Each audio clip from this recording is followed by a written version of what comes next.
বালুরঘাটে সরস্বতী পুজোর সময় নিকটবর্তী হওয়ার সাথে সাথে মৃৎশিল্পীদের ওপর চাপ বাড়ছে। সময়ের সাথে সাথে বাজারে বিভিন্ন দ্রব্যাদির দাম বাড়ার সাথে সাথে বেড়েছে সরস্বতী প্রতিমার দাম। তবে মৃৎশিল্পীরা জানিয়েছেন, প্রতিমা তৈরির খড়, মাটি, বাঁশ ও বিভিন্ন দ্রব্যাদির দাম যে অনুপাতে বেড়েছে, সেই অনুপাতে বাজারে প্রতিমার দাম পাচ্ছেন না। বালুরঘাটের মৃৎশিল্পীরা জানিয়েছেন, ছোট প্রতিমা 100, 200, 300, 400 টাকা থেকে শুরু করে বড় প্রতিমা 2000, 2500, 3000, 3500 টাকা পর্যন্ত বিক্রি হচ্ছে। তবে এই দামেও তাদের খুব সামান্য লাভ হচ্ছে বলে অভিযোগ।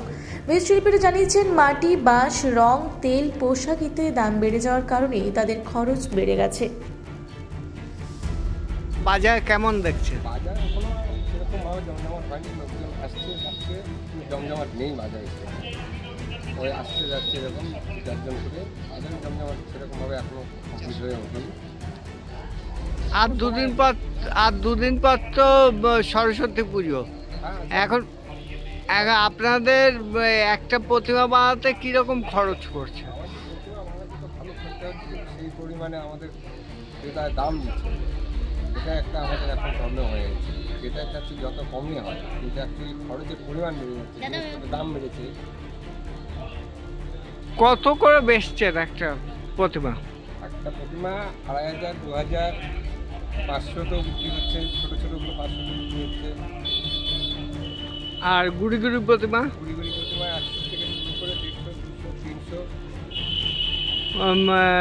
রং থেকে শুরু করে প্রতিমার যাবতীয় জিনিসের দাম কিরকম? মোটামুটি একটা প্রতিমা যদি এই প্রতিমাটা ধরেন, এই প্রতিমাতে মোটামুটি খরচা আছে প্রায় 1800 টাকা। আর খুব বিক্রি হচ্ছে কত? এটা মোটামুটি 2700-2800 টাকা।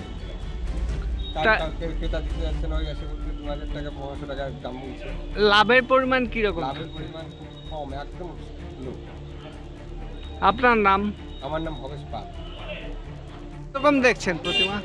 আছে মোটামুটি, খুব একটা পছন্দ হয়ে হচ্ছে না। অনেক দূর ঘোরার পরে এখানে একটা পছন্দ হয়েছে। কিরকম দাম চাচ্ছে বলে মনে করছেন? দাম চাইলো 750 টাকা, 600 টাকা একটু বেশি আছে। গেলবার এগুলো 500 টাকা আছে, সেগুলো এবার কত? 650। কি মনে করছেন বাজারের পরিস্থিতি? ঠিকই আছে বাজারে, দাম তো সব জিনিসের দামই বাইরে বাড়তি। আপনার নাম? আমার নাম সুমিত কুমার। বালুরঘাট থেকে বিদ্যুৎ কুমার মাহাতোর রিপোর্ট, রূপসী বাংলা মিডিয়া।